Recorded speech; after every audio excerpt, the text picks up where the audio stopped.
একসময় ইসলামের বিরুদ্ধে প্রতিটি যুদ্ধে অংশ নিতেন খালিদ বিন ওয়ালিদ রদিয়াল্লাহু আনহু। বিশেষ করে উহুদের যুদ্ধে তার কৌশলেই পরাজয়ের মুখ থেকেও কাফিররা সাময়িক জয় পেয়ে যায়।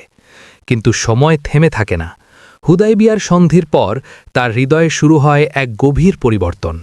সত্যের টান আর আলোর আহ্বানে তিনি রওনা হন মহানবী হজরত মুহাম্মদ সাল্লাল্লাহু আলাইহি ওয়াসাল্লামের দিকে। পথিমধ্যে তার সাক্ষাৎ হয় আরেক প্রখ্যাত ব্যক্তিত্ব হজরত আমর ইবনুল আস রদিয়াল্লাহু আনহুর সাথে। দুজনের হৃদয়েই তখন একই প্রশ্ন, কোন পথই সত্যের পথ? অবশেষে দুজনেই একসাথে পৌঁছে যান রসূলুল্লাহ সাল্লাল্লাহু আলাইহি ওয়াসাল্লামের দরবারে এবং ইতিহাসের এক মহান মুহূর্তে খালিদ বিন ওয়ালিদ রদিয়াল্লাহু আনহু ও হজরত আমর ইবনুল আস রদিয়াল্লাহু আনহু গ্রহণ করেন পবিত্র ইসলাম। অন্ধকার থেকে আলোয়, ভুল থেকে সত্যে, এই ছিল হিদায়েতের বিজয়।